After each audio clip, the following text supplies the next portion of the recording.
name's Forman. I work at Nash Tackle HQ and I have done so for the last 10 years now, since I was, maybe a little bit longer, since I was 19. I'm Oli Davies. I've worked at Nash Tackle since July 2011, so around 7 years, and I'm photographer, videographer. My name's Seb Wright. I've been working at Nash now for the last 11 months. I've been enjoying it. I really can't knock it at all. Still doing engineering, which I was doing beforehand at Honeywell, so yeah, really enjoying it. My name's Mike. I am the Innovations Manager at Nash Tackle. I started there, getting on, this year it will be 7 years. So since I was 18, now I've given my age away there, since I was 18. My name's Lewis Porter. I'm one of the videographers within the media team at Nash Tackle. Been at Nash now 12 months and loved every minute of it so far. Well, it's probably the same old story that most say. It's initially my dad's, but that was never carp fishing, that was only ever small fish, rivers, canal fishing. It was actually Alan, believe it or not. Our families knew each other, so him and his dad started taking me carp fishing actually. And it progressed from there. So yeah, I started fishing when I was 11 years old, and that was with a friend in school, and it really started from there. I spent all my paper round money on it, and yeah, like we all do, look forward to going fishing every weekend. When I was about 14 or 15, I caught my first carp over in France on the River Loire, and a carp angler was born. So yeah, and since then, I won't tell you how old I am, but I've been fishing for carp for over 20 years now. Quite stereotypically, I went with my dad the first time I ever went, but it's really funny really, because people often ask me, oh, so your dad's an angler then? He's not. He used to go a couple of times when he was a kid, and he basically took me fishing one Sunday afternoon. He borrowed some tackle from my next door neighbours, just a rod and a reel and some line, and went to the tackle shop and got some maggots and went down to the local lake, caught a few roach, and there was a few guys a couple of swims up from us, and they caught a carp, and I was like, wow, like, I want to catch one of them. My mum worked in retail from a young age, so the best time for her to be working was weekends, so my granddad took me fishing by default really. I think a bit of babysitting, I didn't really get a choice in it, but since then it really progressed, and about 14 my friends started going carp fishing, and I was match fishing, like pole fishing, and I was thinking, what am I doing wrong here?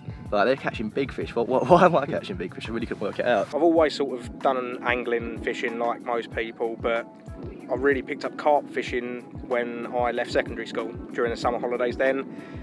I was at a local country park with a mate of mine, and one of his mates turned up with all of his carp gear, turned up with what I know now, a carp porter.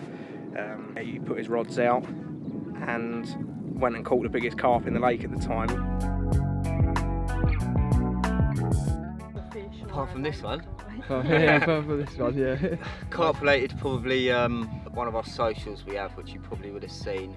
Maybe our first social at Telliats a couple of years ago. It's the first time we all fished together for a social, as the name suggests. I'd say when I just passed my driving test, obviously the whole world's your oyster then, so I literally ran down to Linear, got onto St John's, got in one of the swims I wanted to, and then pulled out my first 30, so it was all into all a really good experience, to be fair, literally just all blended into one roll.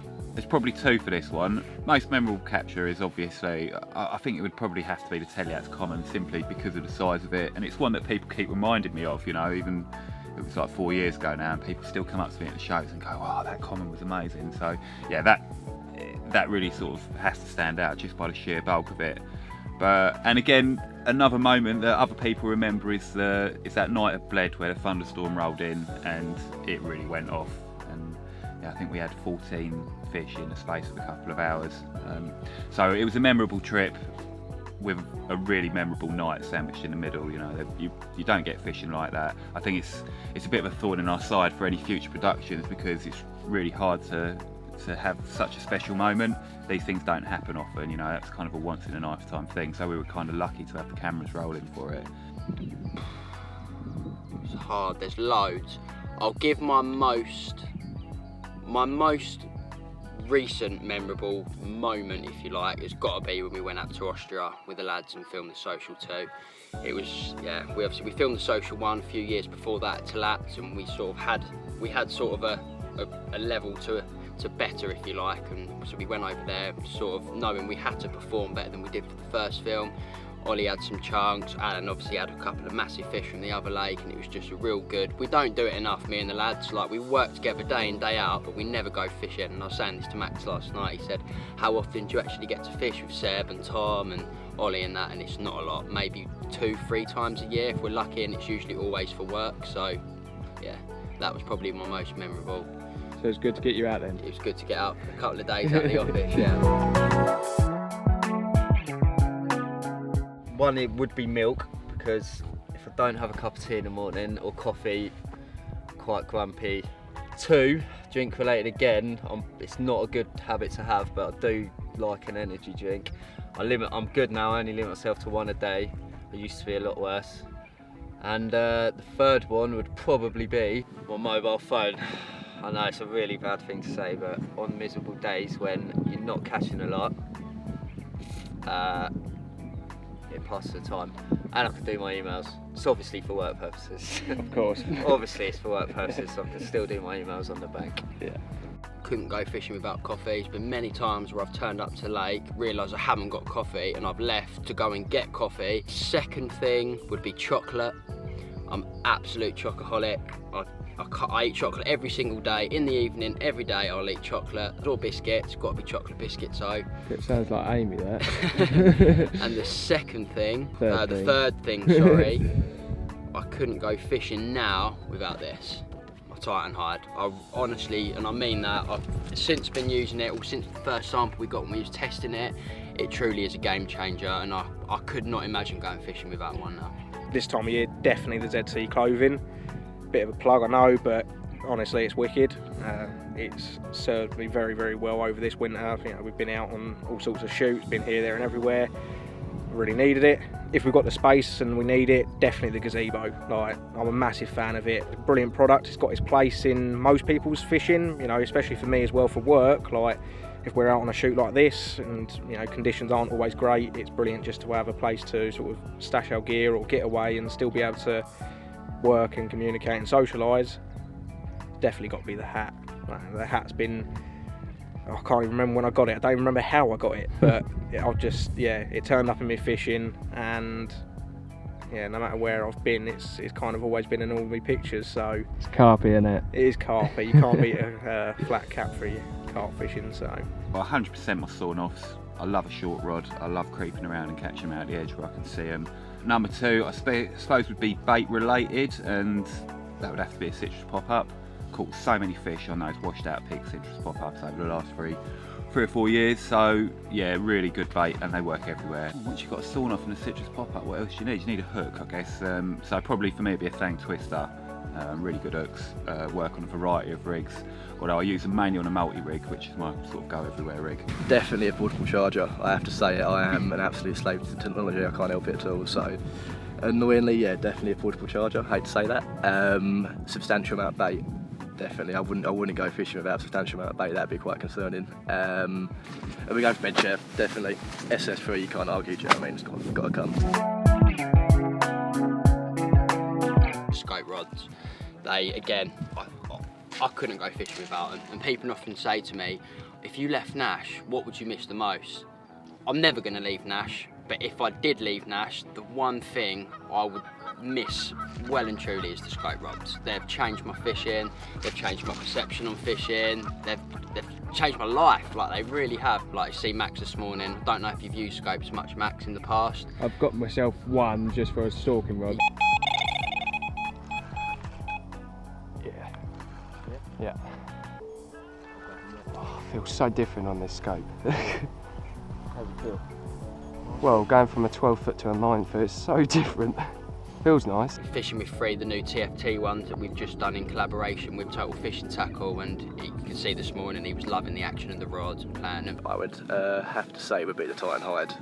I really can't. It sells itself, do you know what I mean? Like, it really is a good bit of kit, so yeah, definitely the Titan hide. But My favourite Nash product? Well, I reckon the most revolutionary really would have to be the scope rod, because it's kind of changed people's perception of shorter rods. I think people now regard 9 foot as being a more all-round length, whereas before it was a specialist length. But really and truly, it's your 12 foot rods that are specialist rods. You only really need them for casting. Everything else you can do with a 9 foot rod.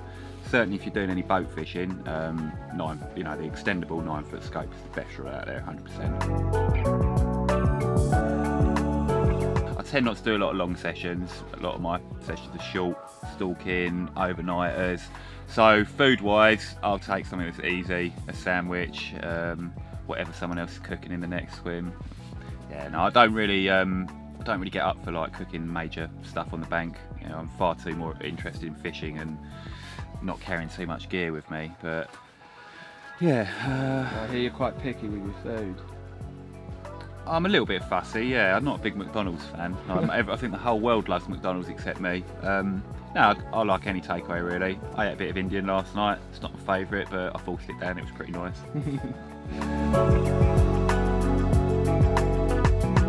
Well, I don't know if Wilson will let me actually say, but yeah, there's a few updates, shall we say, to existing products which will appeal to the tart in you.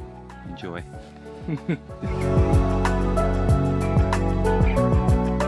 I don't get much time for my own fishing. You know, a lot of my fishing over the last sort of 2 to 3 years has definitely been social fishing. So I'm always up for a social. So again, when the email come through about this, I was straight on it. Well, I think I know what you want me to say, don't you? My favourite moment was watching Max catch a 30. No, I'm joking. It was definitely the best moment so far. Hopefully, there's more to come. Max catching a lovely 32-pounder. First fish of the year. Yeah, it's Epic. Yeah, What man. more can you want? Well done. Thank you very much. Yeah, Got to beat the curry last night. Got a bit of curry. I'm an absolute sucker for a good curry, and I said to Andy last night, he said, I'm going to get you lads a curry, won't do a barbecue because the weather wasn't so good. And I said, what's the curry like? It's a good curry house. And yeah, he truly did mean it. It was an awesome curry. Awesome curry. Oh, so yeah, right. It's been a really good trip to Berners. Actually, the weather's been against us, but when you've got a gazebo, it doesn't matter. You know, that's been a bit of a saviour this year. My favourite bit of this trip would probably have to be seeing Amy catch her first carp. There's nothing quite like the buzz of seeing someone pick up a rod for the first time and feel the power of a carp. And then she picked it up and she held it really well as well, and enjoyed the moment. So yeah, that was a real nice buzz. Also to see Lewis catch one. He had a bit of cameraman's curse going on. Sometimes when you're behind the camera, it doesn't seem to go for you. You're not really trying, but he's been trying and he's actually caught one. So well done, Lewis.